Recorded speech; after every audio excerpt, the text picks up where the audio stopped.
출애굽기 20장 18절에서 26절까지 읽겠습니다. 뭇 백성이 우레와 번개와 나팔 소리와 산의 연기를 본지라 그들이 볼 때 떨며 멀리 서서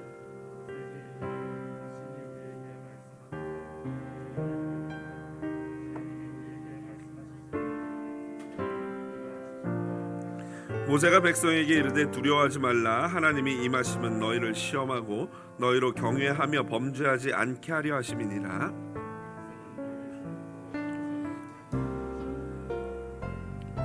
여호와께서 모세에게 이르시되 너는 이스라엘 자손에게 이같이 이르라. 내가 하늘로부터 너희에게 말하는 것을 너희 스스로 보았으니 은으로나 금으로나 너희를 위하여 신상을 만들지 말고 내게 토단을 쌓고 그 위에 내 양과 소로 내 번제와 화목제를 드리라. 내가 내 이름을 기념하게 하는 모든 곳에서 내게 임하여 복을 주리라. 다듬은 돌로 쌓지 말고 내가 정으로 그것을 쪼면 부정함에게 다같이요 너는 층계로 내 제단에 오르지 말라. 내 하체가 그 위에서 드러날까 함이니라. 아멘. 출애굽기 20장 18절에서 26절 본문 말씀 가지고요, 예배하는 인생이라는 제목으로 함께 말씀의 은혜 나누도록 하겠습니다. 2020년도는 정말 우리가 경험해 보지 못했던 그러한 한 해를 경험한 한 해인 것 같습니다. 군대에서 이런 우스갯소리가 있습니다. 국방부 시계는 거꾸로 매달아놔도 간다. 무슨 말입니까? 아무리 힘들고 어려운 시간이라 할지라도 어쨌든 시간은 흐른다라는 그런 말입니다. 2020년이 정말 그랬던 것 같습니다. 우리 이 시간 다시 한번 옆에 앞뒤 계신 우리 지체들에게 한번 격려해 줬으면 좋겠습니다. 수고하셨습니다. 잘 버티셨습니다. 잘 버텼습니다. 정말 귀하십니다. 이렇게 오늘까지 이렇게 기쁘게 즐겁게 예배하고 한 해 동안 어쨌든 끝까지 이렇게 잘 버티신 것 칭찬받아 마땅합니다. 다시 한번 주님의 이름으로 축복을 드립니다. 2020년을 한마디로 표현하면 무엇이 좋을까요, 여러분? 한국에서는 매년 이 사자성어로 그 한 해를 규정하는 그러한 일이 있습니다. 그래서 사실 저한테 물어보지도 않고 누가 마음대로 그런 것을 정하나 제가 궁금해서 한번 조사를 해봤더니 이 한국에 있는 교수님들이 교수신문이라는 게 따로 있나 봅니다. 그 교수신문에서 한국에 있는 교수님들에게 이렇게 무작위로 질문을 드려가지고 그분들이 올 한 해는 이런 사자성어 한자로 표현할 수 있다라고 추천하는 것을 복수로 2개를 추천하게 한다고 합니다. 그 중에서 뽑아가지고 첫 번째 걸 정한다고 하는데요. 올해는 여러분 어떤 한자가 되었을까요? 사실 우리가 교수님들이 정한다고 하니까 그래도 지식인들 아닙니까? 그러니까 그분들이 정하는 걸 우리가 듣고 정말 그렇구나라고 인정할 수 있겠죠. 사실 요즘 현 시대의 문제 중에 하나는 전문 지식인들까지도 폄하하고 인정하지 않는다는 거예요. 의사 선생님이나 교수님이나 각 분야의 전문인들이 있지 않습니까? 그렇게 된 이유가 뭘까 제가 고민을 해보니까 아마도 빅테크, 그러니까 이 구글링, 우리 핸드폰과 그 IT가 발전하면서 일반인도 누구든지 간에 뭐에 대해서 질문만 들어오면 바로 이렇게 검색을 해서 찾아보지 않습니까? 그러다 보니까 여기 너무나 자세히 많이 나오니까 거의 막 자기가 전문가 수준이다라고 생각을 하게 되는 것 같아요. 그러다 보니까 전문인들을 잘 인정하지 않는데 그것은 제가 볼 때는 옳지 않은 사회적인 모습인 것 같습니다. 열심히 노력하고 그 분야에 공부한 분들을 인정해 주는 것은 굉장히 필요한 것이죠. 한편으로는 또 그렇게 지식을 가진 우리 국민들의 지도자 계층이 교수님들 아니겠습니까? 그런 분들이 또 그렇게 권위를 인정받지 못하는 거에는 또한 그분들이 가지고 있는 것들을 통해서 백성들을, 국민들을 섬기지 못한 부분도 또 있지 않을까, 존경받지 못할 만한 어떤 그런 행위가 있어서 그렇지도 않을까라고 한편으로 생각을 해봅니다. 양측 모두 다 이렇게 잘 각자의 위치에서 이것들을 잘 할 수 있도록 노력해야 되겠죠. 여하튼 지난 12월 7일부터 14일 한 주간 이 교수신문에서 교수님들 906명에게 이메일로 질문을 했다고 합니다. 그래서 그 906명의 교수님들이 각자 2개씩 이 사자성어를 정했는데요. 그 중에서 30%가 조금 넘는 588명이 선정한 1위의 사자 한자성어가 있습니다. 그것은 바로 아시타비라는 사자성어인데요. 사실 저 아시타비는요, 우리나라에서 옛날부터 내려오는 속담이나 사자성어가 아닌 신조어라고 합니다. 저 아시타비는 말 그대로 뭡니까? 나는 옳고 너는 틀렸다예요. 나만 맞고 너는 틀렸다. 한국 사회에 정확하게 이 오늘날 있는 문제를 지적하는 것 같습니다. 이건 사실 저것을 좀 더 우리가 피부에 와닿게 쉽게 표현한 속세에서 쓰는 단어가 있는데요. 혹시 내로남불 들어보셨습니까? 저는 내로남불이라 그래서 이게 무슨 새로운 한자 성어인가 했더니 그게 아니라 내가 하면 로맨스, 남이 하면 불륜이라는 거를 앞자만 따서 내로남불이라고 하는데, 그것을 좀 더 고상하게 한자로 표현한 게 결국에는 아시탑이 아니겠습니까? 내가 하면 무조건 괜찮고 옳은 것이고 남이 하면 무조건 틀린 것인 이것. 2위도 비슷합니다. 후안무치라고 하는데요. 낯이 두꺼워 뻔뻔하고 부끄러움을 모른다. 이게 후안무치. 이것은 예전부터 있던 단어 아니겠습니까? 후안무치. 결국에는 1위한 아시탑이나 후안무치나 결국에는 내용면에서는 거의 동일합니다. 다르지 않습니다. 이 아시타비를 첫 번째로 꼽았던 교수님 중에 중앙대 심리학과 교수인 정태현 교수는 다음과 같이 그것을 뽑은 이유를 말했습니다. 모든 잘못을 남 탓으로 돌리고 서로를 상스럽게 비난하고 헐뜯는 소모적 싸움만 무성할 뿐 협업해서 건설적으로 문제를 해결하려는 노력은 보이지 않는다라는 이유로 바로 아시타비를 자신은 1등으로 추천했다고 합니다. 이 내용을 뉴스를 보니까 한국 사회는 코로나 사태도 코로나 사태이지만 그거보다 더 염려되는 상황들이 한국 사회에 있었던 것으로 보여집니다. 제 개인적인 의견으로는 이 아시타비, 그러니까 나만 옳고 남은 틀리다고 하는 이 잘못된 풍조와 더불어서 한국 사회, 그리고 더 나아가서 전 세계 사회에 올 한 해 이 키워드가 있다면은 바로 두려움이 아닐까 저는 생각을 해봅니다. 여러분, 이 팬데믹이 시작되고 나서 아마 저와 다 동일하게 겪는 증상일 것 같아요. 갑자기 여기가 약간 뻐근하다. 그러면 바로 어떤 생각이 듭니까? 혹시? 이러지 않습니까? 머리가 띵하다. 그러면 혹시? 이러면서 검사 받아봐야 되나? 막 이런 두려움이 몰려옵니다. 그리고 심지어 내 주변에 누가 걸렸다. 아니면 뭐 우리 근처에 내가 어제 만났던 누가 걸렸다라는 소식을 들으면요, 그 순간부터는 막 두려움이 엄습하고 마치 내가 걸린 것 같고 꼭 검사 받아야 될 것 같은 그런 두려움이 갑자기 몰려오는 경험을 많이 합니다. 그래서 제가 그걸 볼 때 아마도 이 팬데믹이 끝나면요, 전 세계적으로 한국 사회, 미국 사회 할 것 없이 전 세계적으로 아마 집단적인 좀 치유와 어떤 회복의 시간이 필요할 것이다 라는 생각이 들어요.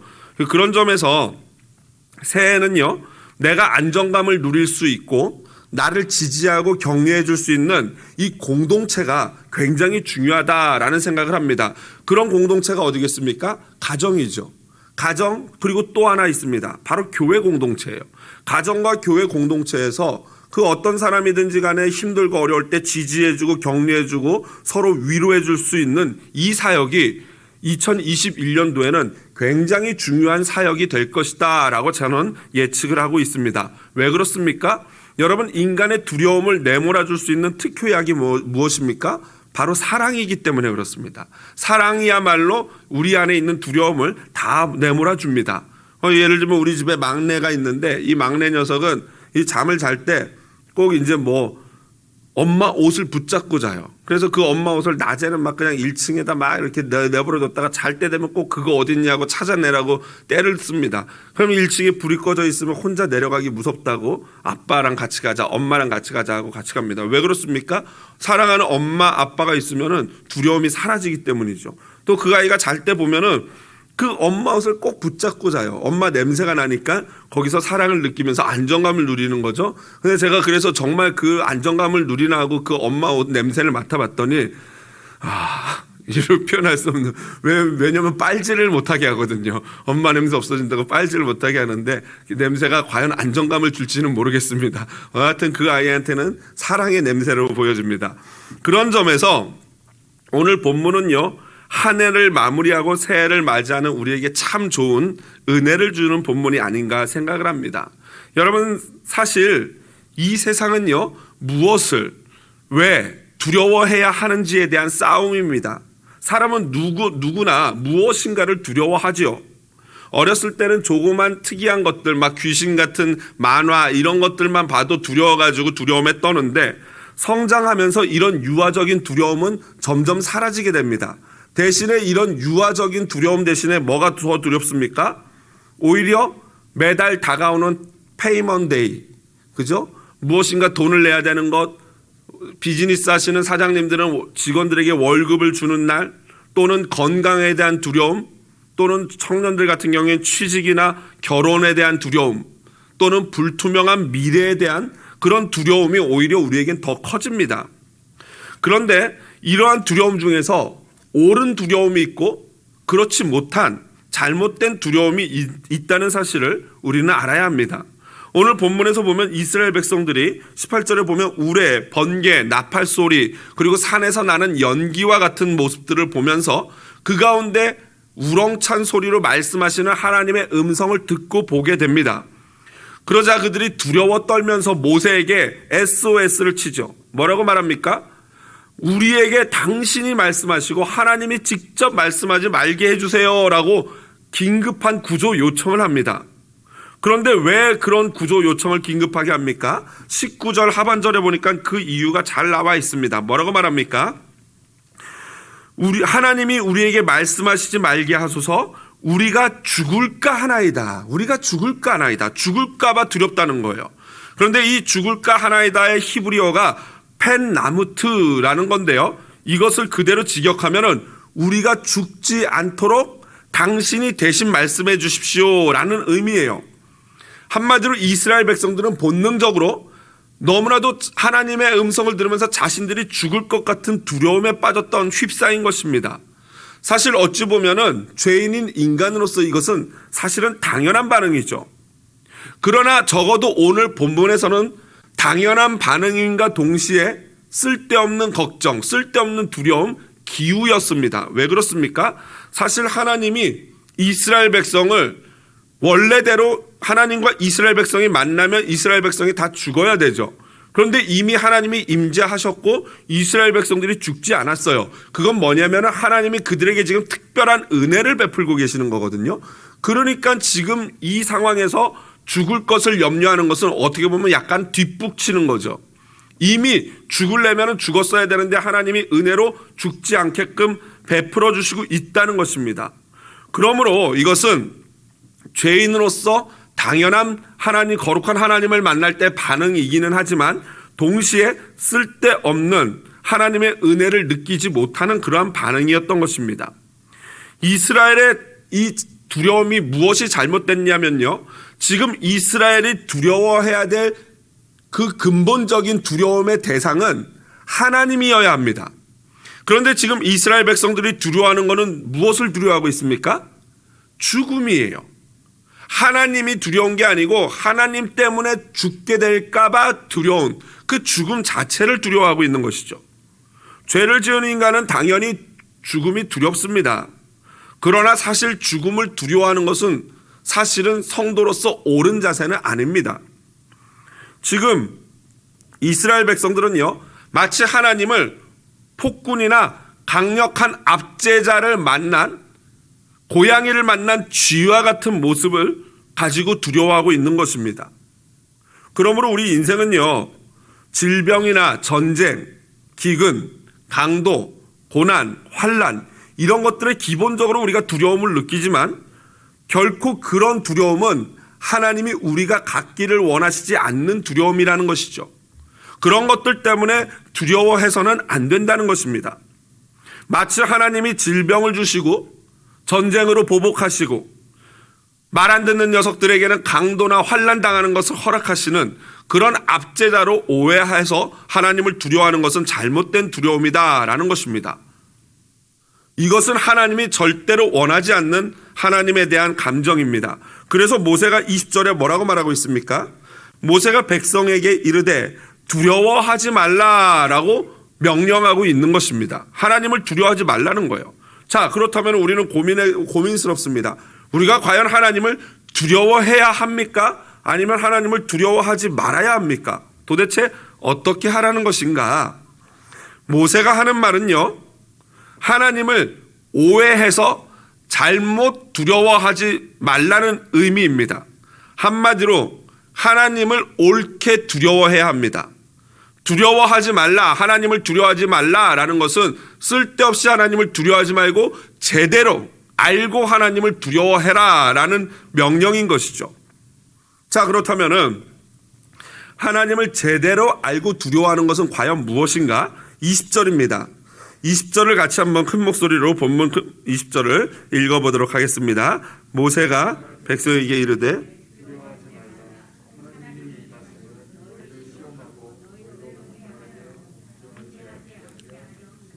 그렇습니다. 하나님이 제대로 된 하나님에 대한 두려움은요, 다른 것이 아니라 내가 하나님을 혹시 배신하면 어떡하지? 내가 혹시 하나님 앞에 범죄하면 어떡하지? 혹시 내가 하나님의 말씀을 떠나면 어떡하지? 이것을 두려워하는 것, 이것이 진짜 두려움이라는 것이에요. 곧 다시 말해서 하나님과의 관계가 단절되는 것, 끊어지는 것에 대한 두려움을 가져야 한다라는 것이죠. 이것을 제일 잘한 사람이 누구냐면 바로 다윗입니다. 다윗은요, 우리아의 아내 밧세바를 범하고 우리아까지 죽인 다음에 한 1년의 시간이 지났는데 나단 선지자가 어느 날 나타나서 다윗에게 그 죄를 지적합니다. 그때 다윗이 책망을 받고 깨닫고 회개를 하죠. 그리고 나서 다윗이 가장 두려워했던 게 뭔지 아십니까? 벌 받는 게 아니에요. 내가 불이익을 당하는 게 아닙니다. 그가 가장 두려워했던 것은 시편 51편 11절에 보니까 이렇게 눈물로 노래하고 있죠. 나를 주 앞에서 쫓아내지 마시며 주의 성령을 내게서 거두지 마소서. 여러분, 지금 다윗이 무엇을 두려워하고 있습니까? 주님의 영이 나를 떠나고 그 하나님과의 아름다웠던 관계가 망가지고 무너지고 사라져버리는, 관계가 단절되는 것에 대해서 너무나도 두려워하고 있는 것입니다. 여러분, 범죄로 인하여 받는 처벌이 두려운 것이 아닙니다. 하나님과의 끊어지는 그 관계가 너무나도 두려웠던 것입니다. 내가 좀 아프더라도, 내가 혼이 나더라도, 심지어 내가 죽더라도 하나님과의 관계만 유지된다면은 하나도 두렵지 않습니다 라는 게 다윗의 고백인 것이죠. 그러나 많은 경우 저와 여러분은 반대로 생각을 합니다. 어떻게 반대로 생각합니까? 하나님과의 관계가 조금 무너지더라도 내가 건강할 수 있다면, 하나님과의 관계가 좀 무너지더라도 내가 물질적으로 풍요로울 수만 있다면, 하나님과의 관계가 좀 끊어져도 내 체면만 무사하다면, 하나님과의 관계가 없어져도 내 목숨만 부지할 수 있다면 괜찮다는 거예요. 오히려 목숨이 사라지는 것, 체면이 망가지는 것, 물질이 없는 것, 건강을 잃는 것, 이것이 하나님과의 관계가 끊어지는 것보다 더 두려운 것이죠. 이것이 바로 사울 왕의 자세였습니다.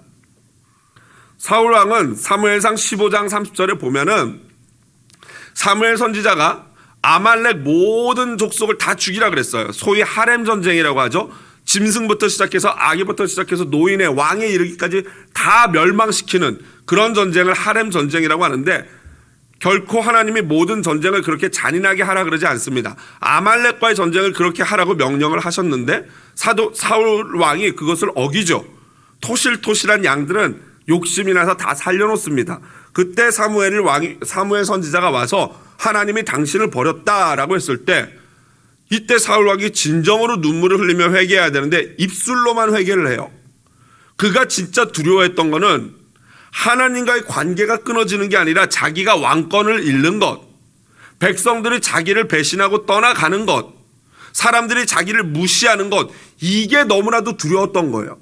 그래서 사울 왕이 그렇게 예언을 하고 떠나가려고 하자 사무엘의 옷을 잡고 옷이 찢어질 정도로 붙잡고 있다가 뭐라고 부탁하냐면은 제발 내 체면을 봐서라도 나랑 같이 승전의 행진을 좀 해달라고 부탁을 합니다.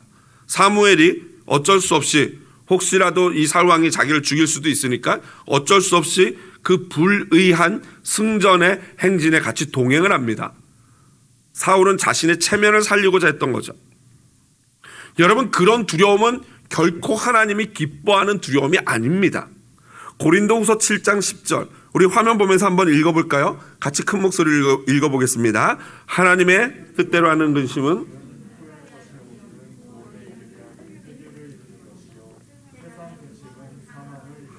그렇습니다. 우리가 근심할 수 있고 두려워할 수 있는데 어떤 근심은 구원에 이르는 근심이 되는 거고 어떤 근심은 끝내 사망에 이르는 근심이 되는 거예요. 바로 다윗 왕과 사울 왕의 예를 들어서 제가 설명을 드렸죠. 또 누가복음 12장 5절에 보니까 마땅히 두려워할 자를 내가 너희에게 보이리니 곧 죽인 후에 또한 지옥에 던져 넣는 권세 있는 그를 두려워하라. 내가 참으로 너희에게 이르노니 그를 두려워하라. 이 장면은요, 예수님이 제자들을 전도 보내면서 파송하면서 말씀하시는 건데요, 제자를 부르면서 제자를 콜링하면서 말씀하시는 건데요, 무슨 말입니까? 예수님의 제자가 되면은 결국 제일 안 돼봤자 죽기밖에 더 하겠냐, 그 말이에요. 뭐 일이 안 풀리고 꼬여봤자 너희가 죽기밖에 더 하겠냐? 무서운 말이죠. 그러면서 말씀하시는 게 죽음을 두려워하지 말고 죽은 후에 영혼을 지옥에 던져 넣을 수 있는 권세 있으신 그 하나님을 두려워하라는 거예요. 아멘이죠. 여러분, 지금 2020년 마지막 주일인 오늘 나는 지난 1년 동안 무엇을 두려워하며 여기까지 왔습니까? 한번 고민해 보십시오. 2021년 나는 무엇을 지금 두려워하고 있습니까? 어떤 두려움은 나를 살리는 두려움이고 어떤 두려움은 우리의 영혼을 죽이는 두려움입니다. 그러므로 여러분, 옳은 두려움이란 무엇입니까? 20절에 나온 것처럼 여호와를 경외하는 거예요. 여호와를 경외한다, 영어로는 두려워한다라는 의미거든요. 그런데 여호와를 두려워한다는 이 두려움은요, 강도나 깡패나 악인들을 두려워하는 그런 두려움이 아니라 여기에는 내 자발적인 사랑의 요소가 들어가 있는 하나님을 향한 두려움인 것입니다. 죄인된 인간이요, 거룩한 하나님과의 깊은 관계를 유지하기 위해서는요, 아까 말씀드렸던 사랑이 필요해요. 사랑. 그 사랑은 바로 중재자를 통해서 나타납니다. 오늘 이스라엘 백성들이 하나님과의 그 관계를 유지하기 위해서 그 중간에 누구를 끼워 넣습니까? 모세예요. 모세에게 도움을 요청합니다. 그래서 모세가 그들의 중재자가 되어서 하나님의 말씀을 들어 전달하고 그들의 얘기를 들어 하나님께 전달하는 중재자 역할을 합니다. 그런데 알렉 모티어라는 학자에 의하면은 이것은 이미 하나님이 계획한 일이라고 말했어요. 실제로 19장 19절, 출애굽기 19장 9절에 보면요, 19장 9절에 보면은 내가 너와 말하는 것을 백성들이 듣게 하며 또한 너를 영영이 믿게 하려 함이니라 라고 말씀하심으로 이미 하나님께서는 모세를 하나님과 백성 사이에 중재자 삼으려고 계획하셨던 것을 볼 수 있습니다. 자, 그런데 이스라엘에게는 이 놀라운 중재자 모세가 있었어요. 그런데 지금 모세는 어디 있습니까? 모르세요? 어디 있습니까? 그렇죠. 하늘나라에 있겠죠, 모세는. 그러면 저와 여러분은 어떻게 됩니까? 하나님과 우리 사이에 누가 우리를 중재합니까? 할렐루야. 모세는요, 사실은 이 땅에 잠깐 있다 사라진 안개 같은 존재예요. 그가 나타낸 것은 바로 영원한 우리 인생의 중재자 되시는 예수 그리스도의 예표였던 줄로 믿습니다. 그래서 모세를 통해서 하나님과 이스라엘, 즉 믿는 성도들을 중재할 영원한 중재자가 있을 건데 그게 바로 예수다라는 것입니다. 그러므로 여러분, 그 예수 안에 있을 때 마치 엄마의 옷을 꼭 붙잡고 있는 아가처럼 어두운 가운데 엄마 아빠의 손을 잡고 모든 두려움을 내모는 것처럼 바로 예수 그리스도를 믿는 우리가 하나님 앞에 두려움 없이 설 수 있는 것입니다. 그래서 여러분, 요한일서 4장 18절 같이 읽어볼까요? 사랑 안에 두려움이 없고 온전한 사랑이 두려움을 내쫓나니 두려움에는 형벌이 있음이라 두려워하는 자는 사랑 안에서 온전히 이루지 못하였느니라. 아멘. 여러분, 오직 예수님의 온전한 사랑, 곧 예수를 온전히 소유한 자만이 하나님 앞에 두려움 없이 나아갈 수 있는 것입니다. 하나님을 두려움 없이 사랑할 수 있는 거예요. 바로 이것이 제대로 된 두려움인 것이죠. 이것이 진짜 하나님을 경외하는 것입니다. 그러니까 결국 하나님이 신의 산에 임재하신 이유는 무엇입니까? 그 하나님이 신의 산에 임재하신 이유는 혹시라도 이스라엘 백성이 범죄하지 않도록 하시기 위함이고요. 그리고 나가서 진심으로 그들이 여호와 하나님을 사랑하도록 하시기 위함입니다. 그래서 하나님이 신의 산에 임재하신 겁니다. 이것은 곧 예수 그리스도께서 이 땅에 성육신에서 오신 목적과 동일합니다. 결국 우리 인생이 하나님 앞에 두려움 없이 나갈 수 있도록, 그리고 진심으로 하나님을 사랑하도록 하시기 위해서 이 땅에 예수님이 오셨습니다.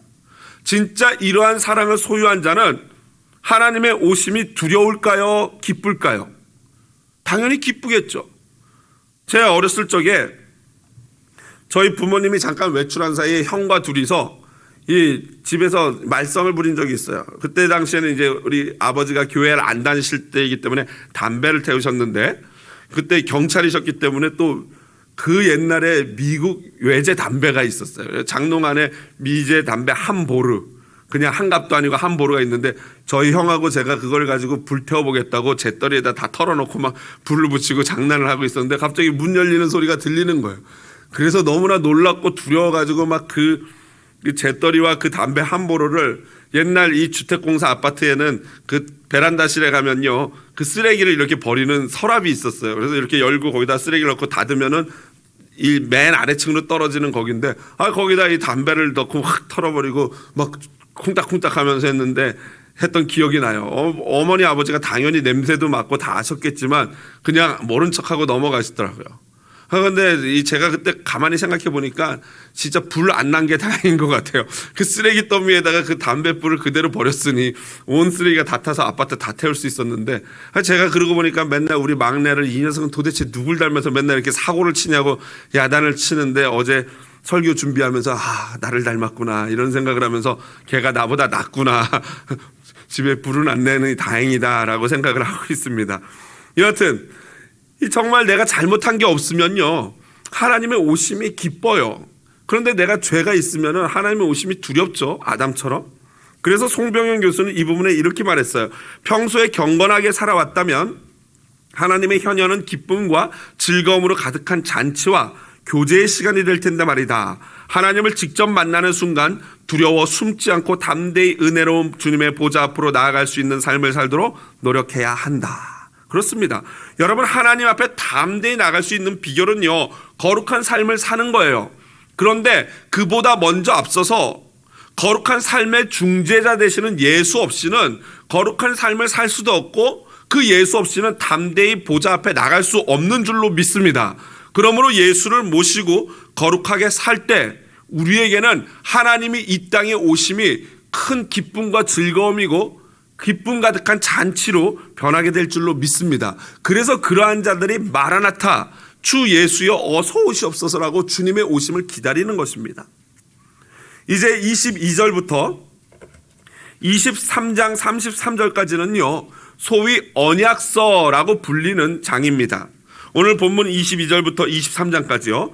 그런데 학자들은 21장 내가 백성 앞에 세울 법규는 이러하니라는 이 구절 때문에 과연 이 언약서가 21장 2절부터냐 아니면 오늘 본문 22절부터냐 고민을 합니다.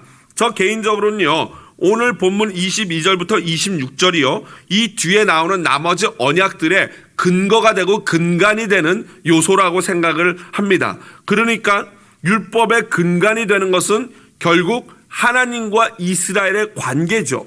그리고 그 관계가 바로 예배라는 형태로 드러나야 합니다.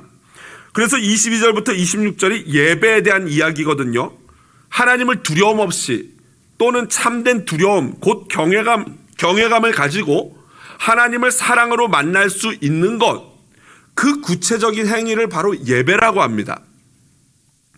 그래서 22절에 보면은 너희가 나의 하늘로부터 너희에게 말하는 것을 너희 스스로 보았으니라고 22절에 하나님이 말씀하십니다. 하나님의 음성을 들었을 뿐만 아니라 보았다라고 표현하십니다. 하나님의 음성을 듣고 본 자들이 해야 할 것은요, 하나님의 증인이 되어서 하나님께 합당한 예배를 하는 거예요. 그런데 하나님을 예배함에 있어서 가장 주의해야 될 것이 무엇인지 아십니까?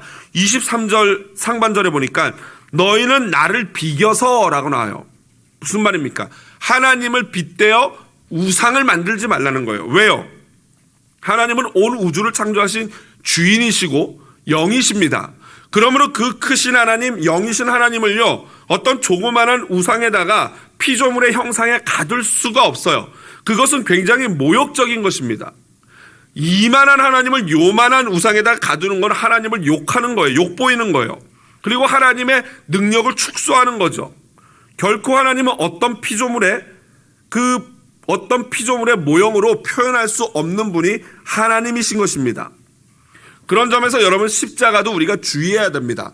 제가 십자가를 부정하는 게 아니고 초대교회는 십자가가 우리 기독교의 상징이 아니었어요. 십자군 전쟁 이후부터 그렇게 되어졌는데 그 십자가를 너무 오히려 우상시해가지고 십자가를 마치 어떤 이 하나님처럼 섬기는 것은요, 잘못된 것입니다. 우리 기독교는 일체의 어떤 상징이나 일체 어떤 피조물 우상을 배격하는 것이 우리 기독교입니다. 다만 십자가를 보면서 예수 그리스도께서 우리에게 주신 은혜를 깊이 생각하는 것으로 생각하는 건 좋습니다. 왜 그렇습니까? 십자가 믿지 않는 사람도 십자가 액세서리로 많이 하고 다녀요. 그 자체가 믿음이 아닙니다. 심지어 요즘에는 뱀파이어도 십자가를 액세서리로 하고 다닌다고 할 정도니 여러분, 말 다 했죠? 그러니까 그 중심이 중요한 거죠. 그런 점에서 성전도 마찬가지예요. 이스라엘 유대인들은요, 성전을 우상 숭배하듯 숭배했어요. 그러나 여러분, 신약 시대에 넘어오면서 성전이 누구십니까? 예수셨어요. 예수님이 이 성전을 헐라, 내가 3일 만에 다시 세우겠다 그랬어요. 그때 말한 성전은 예수님의 육체를 가리키는 거고, 예수님이 십자가에서 돌아가신 후에 3일 후에 부활하실 것에 대한 얘기였어요. 그러니까 성전은 예수님 자신이에요. 성전의 주인이 예수님이세요. 그리고 이제 그 예수를 믿어 예수와 연합한 우리들이 곧 뭐예요? 성전인 줄로 믿습니다. 그래서 각 사람이 걸어다니는 성전이에요. 그러므로 여기 지금 오늘 우리가 예배하는 이곳을 보통 성전이라고 표현하기도 하는데 사실 그것은 의미만 우리가 생각할 뿐이지 성전은 아니죠. 성전은 우리 성도들이고 이곳은 그러한 성전인 성도들이 모여서 예배하는 일종의 장소인 예배당인 것입니다. 이러한 것에 대한 논쟁이 좀 있었는데요. 지난번에 보니까 이재철 목사님이 이 팬데믹 시대 이후에 바로 이런 제목의 말씀을 온라인에 올렸어요. 이 온라인 예배는 하나님이 대포를 쏘신 것이다 라는 그런 의미의 설교를 올렸어요.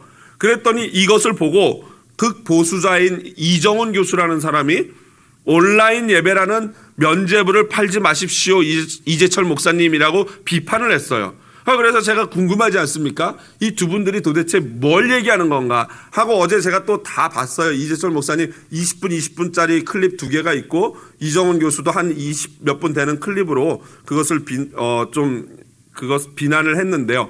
가만히 보니까 둘 다 옳은 얘기예요. 이재철 목사님 말씀은 그동안 한국 교회가, 전 세계 교회가 너무 이 성전이라는 개념을 하면서 성전을, 이 예배당을 크게 짓는 것에 혈안이 되었고, 그렇다 보니까 예배당 자체를 마치 우상 숭배하듯 섬겼다는 거죠. 그러다 보니까 하나님이 더 이상은 이 예배당에 나오지 못하게 팬데믹을 통해서 온라인 예배를 하게 했다는 거예요. 그러므로 하나님이 이 온라인 예배가 미래에는 대체 방법이고 대안이고 대세다라고 말씀을 하시는 거예요.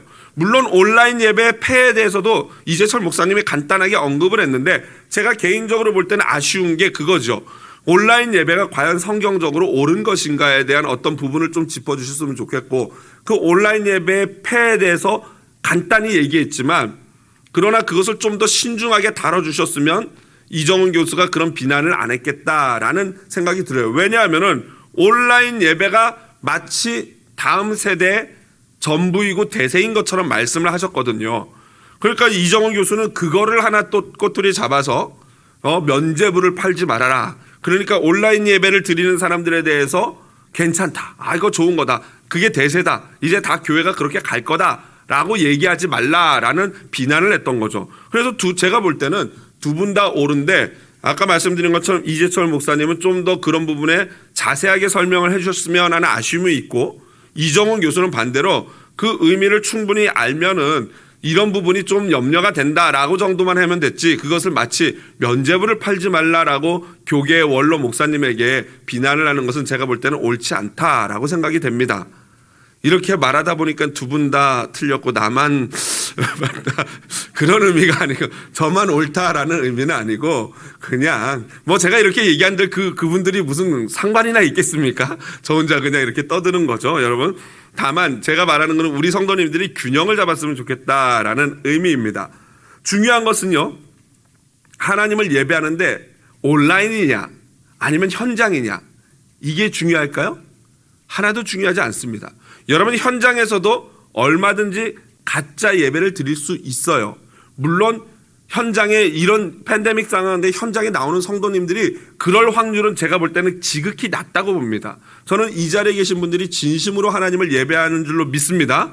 아멘이시죠? 온라인도 마찬가지예요. 온라인으로 예배한다고 해서 반드시 제대로 된 예배다? 아니요. 온라인으로 예배한다고 해서 반드시 잘못된 예배다? 아니요. 그건 각 사람마다 다르죠. 그러므로 중요한 것은 예배는 중심으로 예배를 해야 돼요. 영과 진리로. 오늘 여기 성경에 보니까 번제와 화목제를 드리라라고 24절에 나오죠. 번제는요, 모든 재물을 홀라당 태워가지고 하나님께 전체를 드리는 예배예요. 하나님과의 관계예요. 화목제는요, 재물의 일부분을 태워서 하나님께 드리고 나머지 부분은 불로 구워가지고 어떻게 해요? 그렇죠. 성도들끼리 사이좋게 나눠 먹는 거예요. 이게 예배의 비밀이에요. 하나님과의 관계도 있지만 동시에 성도와의 관계 공동체성이 완벽하게 이루어지는 것, 이게 십자가예요. 그게 예배예요. 그러니까 하나님만 바라보고 하나님만 예배하는 것 필요합니다. 첫 번째예요. 그러나 진짜 그 예배가 의미가 있으려면은 동일한 의미로 성도가 서로 배려하고 사랑하는 것, 이것이 필요한 거죠.